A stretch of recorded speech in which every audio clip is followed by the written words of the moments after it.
প্রশাসন ক্যাডারের প্রজাতন্ত্রের কর্মচারীদের, যাদেরকে আমরা আমলা বলি, আমলা বলতে আমরা মূলত প্রশাসন ক্যাডারের লোকজনকে কেন যেন সাধারণভাবে বুঝে থাকি। যাই হোক, তারা সাম্প্রতিক সময় যে ধরনের আচরণ করছেন, এটা অবিশ্বাস্য ঠেকার মতো ব্যাপার, কিন্তু এটা করছেন তারা। আমরা জানি সাম্প্রতিক সময়ে গত কয়েকদিন আগে জনপ্রশাসন সংস্কার কমিশন তাদের রিপোর্টেরই আগে কিছু কিছু ক্ষেত্রে তারা কোন কোন বিষয়গুলোকে গুরুত্ব দেবেন তার কয়েকটা বিষয় তারা সামনে এনেছেন মিডিয়ার সামনে, প্রেসের সামনে। এরকম একটা দাবি, এরকম একটা তাদের সংস্কার প্রস্তাবনা নিয়ে তুলকালাম ঘটে গেছে, এবং প্রশাসন তো বটেই, সাথে অন্যরাও এই ব্যাপারে মাঠে নেমে গেছেন। আমাদের প্রজাতন্ত্রের কর্মচারীদের সতর্ক হওয়া দরকার। কিন্তু বাংলাদেশ যে 2024 সালের 5 আগস্টের পর থেকে আগের মতো থাকবে না, তাদের বোঝা উচিত। নাকি উল্টো তারা বুঝে গেছেন বাংলাদেশ আবার আগের জায়গায় ফিরে যাবে? আই এম সরি, তারা যদি এটা মনে করে থাকেন পরেরটা বাংলাদেশ আবার আগের জায়গায় ফিরে যাবে, এটা তারা ভুল করছেন। ঘটনা কি হয়েছে? ঘটনা হচ্ছে, জনপ্রশাসন সংস্কার কমিশনের যিনি প্রধান আছেন তিনি একটা সাংবাদিকদের সামনে জানিয়েছেন অনেকগুলো বিষয়, কিন্তু একটা যেটা সবচেয়ে বেশি ডিবেট শুরু হয়েছে, দুটো বিষয়। একটা হচ্ছে ডেপুটি সেক্রেটারি থেকে শুরু করে ওপরের দিকে প্রমোশনের জন্য পরীক্ষা দেওয়া লাগবে বলছেন। তার চাইতে জরুরি কথা, এখন যেটা এই তথ্যটা আমিও জানতাম না, আমি এবার দেখলাম যে ডেপুটি সেক্রেটারি শুধুমাত্র প্রশাসন থেকে না, অন্যান্য ক্যাডার থেকে হওয়া যায়। এখানে বলা হয়েছে নতুন সংস্কার ইয়েতে, আগে ছিল এটা 75% প্রশাসন ক্যাডার থেকে আসবে এবং বাকি 25% অন্য ক্যাডার থেকে আসবে। এবার মানে তারা সাজেস্ট করতে যাচ্ছেন, এখনো তো এটা ফাইনাল হয়নি, করতে যাচ্ছেন বলে বলেছেন যে এটা 50-50, মানে 50% প্রশাসন, বাকি 50% বাকি সব ক্যাডার, 26-27টা মানে কতগুলো যেন ক্যাডার আছে, সবগুলো থেকে হবে। এটা নিয়ে তীব্র প্রতিবাদ শুরু হয়েছে।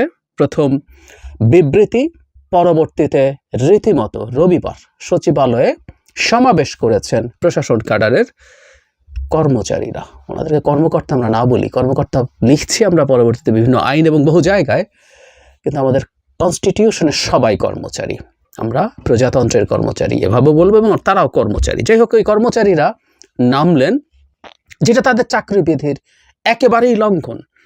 1979 সালের সরকারি কর্মচারী বিধিমালা 30 এতে বলা হয়েছে, সরকার বা কর্তৃপক্ষের কোনো আদেশ বা সিদ্ধান্তের বিরুদ্ধে প্রকাশ্যে কোনোরূপ অসন্তোষ বা ক্ষোভ প্রকাশ বা আন্দোলনে কোনো সরকারি কর্মচারী অংশগ্রহণ করবেন না। বিধিমালা অনুযায়ী সরকারি চাকরিদের সবাই কর্মচারী, কর্মকর্তা বলে কিছু নেই। 30 ধারা C উপধারায় বলা হয়েছে, সরকার বা কর্তৃপক্ষের কোনো আদেশ বা সিদ্ধান্ত বদলের জন্য চাপ দিতে পারবেন না কর্মচারীরা। 2018 সালে সরকারি কর্মচারী শৃঙ্খলা ও আপিল বিধিমালার 2 এমন আচরণকে অসৎ আচরণ হিসাবে গণ্য করা হয়েছে। কেউ তা করলে তিরস্কার থেকে শুরু করে চাকুরি থেকে বরখাস্তের মতো শাস্তি দিতে পারে। ইনফ্যাক্ট এরপর অন্যরাও যেটা করছেন সেটাও আসলে সঠিক হয়নি। অন্যান্য ক্যাডাররাও তাদের কলম বিরতি করছেন, কলম বিরতি করার ক্ষেত্রে, এবং সেটাও তাদের যেটা করছেন 1 ঘন্টা কাজ থেকে বিরত থাকবেন, এটাও ইনফ্যাক্ট তাদের এই যে চাকরি বিধিমালা এটার পরিপন্থী। সবাই অবশ্য একজোট হয়ে গেছেন যে পরীক্ষা দেবেন না। আর ভাগটা তাহলে এরকম, কেউ পরীক্ষা দিতে চান না ডেপুটি সেক্রেটারি এবং জয়েন্ট সেক্রেটারি হওয়ার ক্ষেত্রে। প্রশাসন ক্যাডারে যারা আছেন তারা আগের মতো 75-25 এই ভাগটা চান, যারা বাকি ক্যাডার আরও 25টা তারা চান 50-50 যে স্প্লিট হয়েছে সেটা, কিন্তু তারাও পরীক্ষা দিতে চান না। আর একটা অদ্ভুত ব্যাপার আমি খেয়াল করছি, এটা নিয়ে একটু আলাপ করতেই চাই, আজকে না আরেকদিন করব। শিক্ষা এবং চিকিৎসা স্বাস্থ্য এই দুটো ক্যাডারকে আলাদা সার্ভিস করার কথা বলা হয়েছে। আমি বুঝলাম না কেন যেন তারা এটার প্রতিবাদ করলেন। আমার কাছে এটা অত্যন্ত ভালো একটা পদক্ষেপ বলে মনে হয়। কেন মনে হয় সেটা নিয়ে আমি আলাদাভাবে কথা বলবো। তো যাই হোক, তারা নামলেন এবং জেনে শুনে তারা আইন ভাঙলেন। তার আগের কথাও মানে একটু আমরা যদি চিন্তা করি, এখনো কমিশনের রিপোর্ট চূড়ান্ত হয়নি। খেয়াল করি আমরা তাদের বাড়াবাড়ি কোন পর্যায়ে গেছে।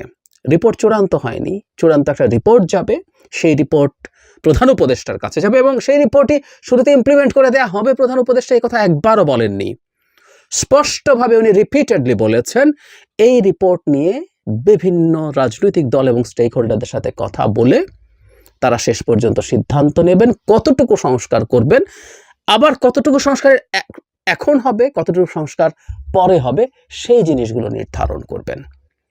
সুতরাং এটা চূড়ান্তভাবে কি হতে যাচ্ছে সেটা এখনো বহু বহু দূরের কথা। তার আগেই তারা মাঠে নেমে তাদের শক্তি জানান দিচ্ছেন।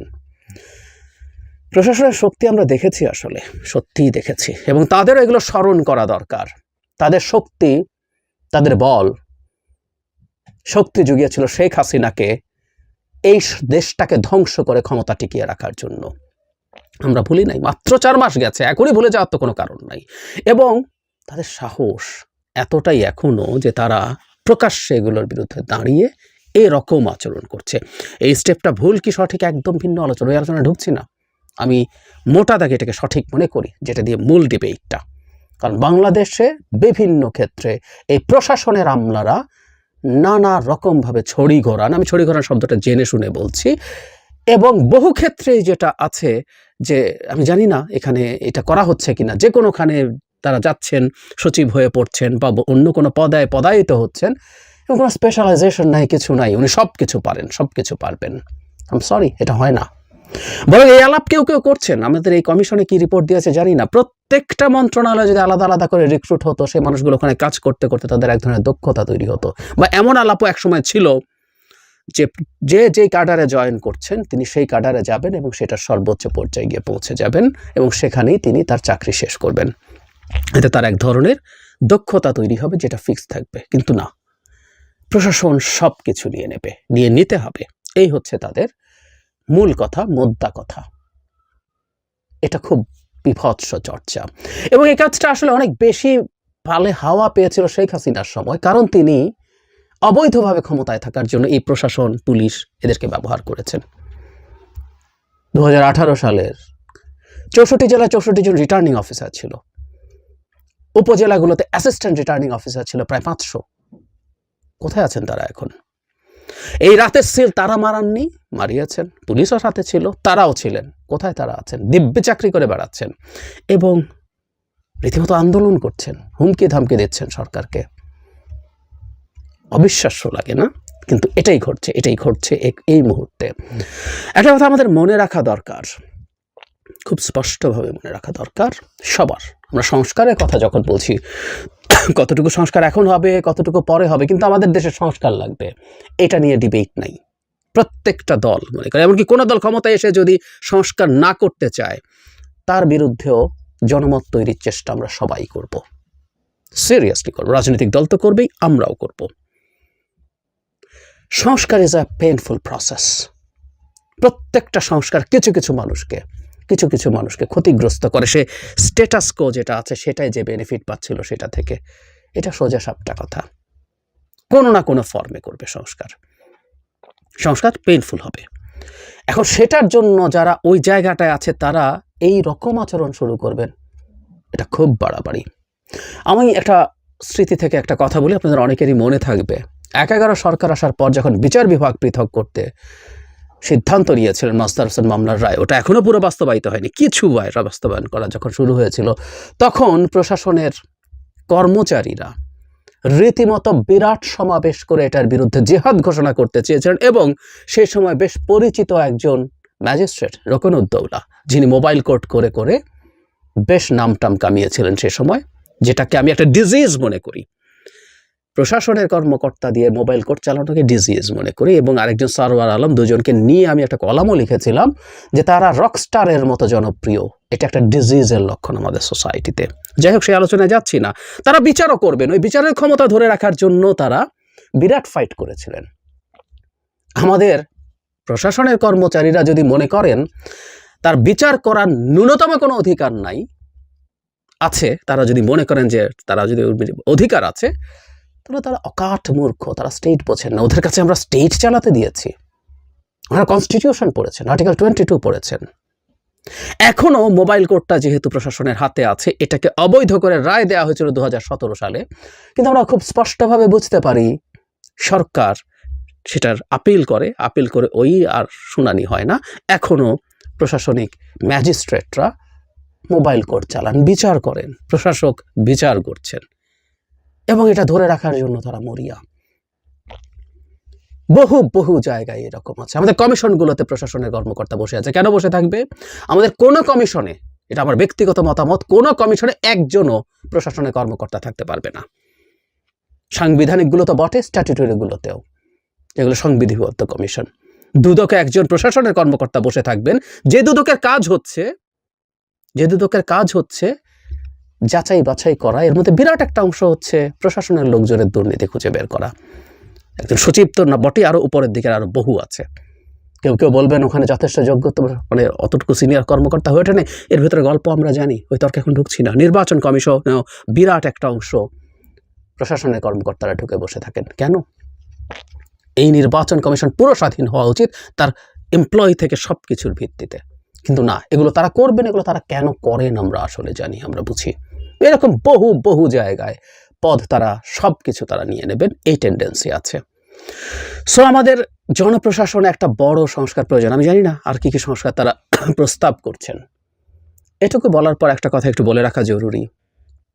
আমাদের প্রশাসন যে সিস্টেমে আমরা কাজ করি লাগবে, নিশ্চয়ই লাগবে, কিন্তু সেটা তার পেরিমিটারের মধ্যে থেকে তারা কাজ করবেন।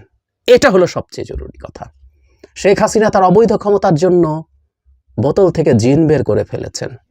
কেউ কেউ বলেন বোতল থেকে জিন বের করে ফেললে ওটা ঢোকানো যায় না, কিন্তু আমাদের ঢোকাতে পারতে হবে। প্রত্যেকটা প্রজাতন্ত্রের কর্মচারী তার চৌহদ্দির মধ্যে, তার ক্ষমতা, তার দায়িত্ব, সবকিছুর চৌহদ্দির মধ্যে কাজ করবেন, এর বাইরে কিছু করবেন না। এবং রাষ্ট্র, জনগণ, রাজনৈতিক দল যদি সিদ্ধান্ত নেয় সংস্কার করবেন, সংস্কার হবে।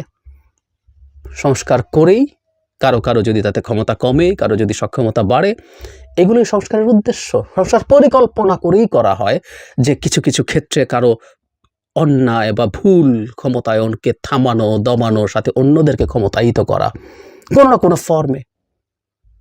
বাংলাদেশে ইউএনেরা উপজেলা চেয়ারম্যানের বাপ হয়ে বসে থাকেন, তাদের মাথার উপরে সব কিছু করেন, সব কমিটি চেয়ার করেন। ওই ভদ্রলোক পাশে বসে থাকে একজন নির্বাচিত জনপ্রতিনিধি। সংস্কার, এটা নিয়ে হাইকোর্টের রায় আছে, এটা নিয়ে হাইকোর্টের রায় বাস্তবায়ন হয় নাই। ওনার সাচিবিক দায়িত্ব পালন করার কথা ছিল ইউএনওর উপজেলা চেয়ারম্যানের। কারণ আশা করি আপনারা কনস্টিটিউশন পড়েন, জানেন আর্টিকেল 11 জনগণ কিভাবে ক্ষমতায়িত হয়, সেটা প্রযুক্ত কিভাবে হয় সেটা বলা আছে প্রতিটি ক্ষেত্রে নির্বাচিত প্রতিনিধিদের মাধ্যমে। কিন্তু না, তাদেরকেও দমিয়ে রাখা হয়। আর ডিফ্যাক্টো পাওয়ারের কথা তো বলাই বাহুল্য। একজন ডেপুটি সেক্রেটারি একটা জেলার 4-5 জন 6 জন যত এমপি আছে তাদের উপরে ছড়ি ঘোরাতেন। বহু মানুষজন কথা বলেছেন একই কথা, মানে পার্লামেন্টে দাঁড়িয়ে তোফায়েল আহমেদের মতো মানুষ, তারপরে ফিরোজ রশিদ সাহেব ডিসিকে বলে বলে কথা বলতে হয় প্রধানমন্ত্রীর সাথে, পার্লামেন্টে বলেছেন। এবং বেশ কয়েকজন এমপির সাথে তো টকশোতে পরিচয় হয়, জানি তাদেরকে যে 2 পয়সার পাত্তা ডিসিরা দিতেন না তা বলতেন। হ্যাঁ, এটা অবশ্য অনিবার্য। আমি তাদেরকে বলতাম আপনারা রাটতে সিল মেরে এমপি হবেন আর আপনাদেরকে পাত্তা দেবে, এটা তো মনে করার কোনো কারণ নেই। কিন্তু তারা যদি মনে করেন যে শেখ হাসিনার ওই বাস্তবতা এখনো রয়ে গেছে, এটা আটার স্টুপিডিটি, এটা সংঘাত তৈরি করবে। সুতরাং গোষ্ঠী স্বার্থে তারা রাষ্ট্রের বিরুদ্ধে দাঁড়াবেন, এটা আমরা মেনে নেব না। তো ওনারা বিদেশ সফর করতেন এই খিচুড়ি রান্না করা দেখতে, লিফট তোলা দেখতে, পুকুর খনন দেখতে। ভবিষ্যৎ বাংলাদেশে এগুলো হবে নাকি? হবে না তো। এগুলো কাটছাট করতে হবে তো, এগুলো বাতিল করতে হবে তো। কোথায় কোথায় আর কি অন্যায় সুযোগ সুবিধা দিয়ে তাদেরকে হাতে রাখা হয়েছে সেগুলোর বিরুদ্ধে কথা বলা হবে। সেই সংস্কারগুলো এই সরকার করুক বা ভবিষ্যতে করুক, করতে হবে তো। বাংলাদেশে এই ব্যাপারগুলো নিশ্চিত করা জরুরি। অথচ মজার ব্যাপার, মাত্র 4 মাস হয় নাই, 4 মাস পার হয়েছে। এই কিছুদিন আগেও তাদের যে ভূমিকা, আসলে আমরা ঠিকঠাক মতো ব্যবস্থা নিতে পারি নাই তো। সেই কারণেই আজকে এই পরিস্থিতি তৈরি হয়েছে। তারা মনে করছেন তারা সব কিছু করতে পারেন, সব কিছু করতে পারবেন। সরকার সত্যিকার অর্থে তেমন কিছু করে নাই শেষ পর্যন্ত। এগুলোই এখন তাদের সাহস এভাবে বাড়াচ্ছে। আমি সম্ভবত কিছুটা এক্সাইটেড হয়ে কথা বলেছি, কারণ দেখতে পছন্দ করিনি, এটা ভাল লাগে না। তারা আইন ভেঙে রাস্তায় মানে সমাবেশ সচিবালয়ের ভেতরে করছেন, তারা বৃদ্ধাঙ্গুলি দেখাচ্ছেন এই সরকারকে। অথচ এই মানুষগুলোই সবচেয়ে আইন মেনে চলবে, এটাই এক্সপেকটেশন। কিন্তু না, তারা তা করছেন না। তাদের সাহস বা হ্যাডাম দেখাচ্ছেন, ধরে রাখার চেষ্টা করছেন।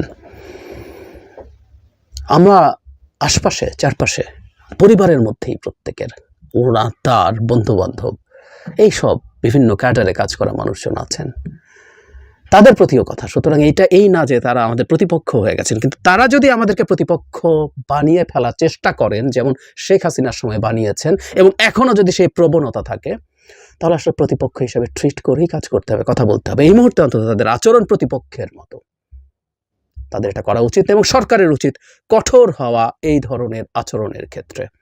এবং প্রস্তাবিত সংস্কার যতটুকু সামনে এসছে, আলোচনা হোক, কথাবার্তা হোক, তারাও তাদের ভেতর থেকে তাদের কোনো দাবি যদি থাকে সেটা সরকারকে তাদের প্রপার চ্যানেলে জানাবেন, আলোচনা করবেন।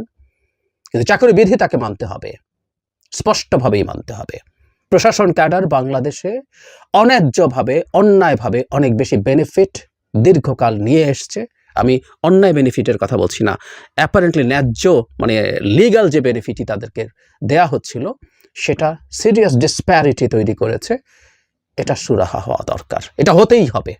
আমরা এটা করে ছাড়বো, এটা আজ হোক, কাল হোক, পরশু হোক, কোনো একদিন। এই দেশটা আমাদেরও, শুধুমাত্র প্রশাসনের কর্মচারীদের না।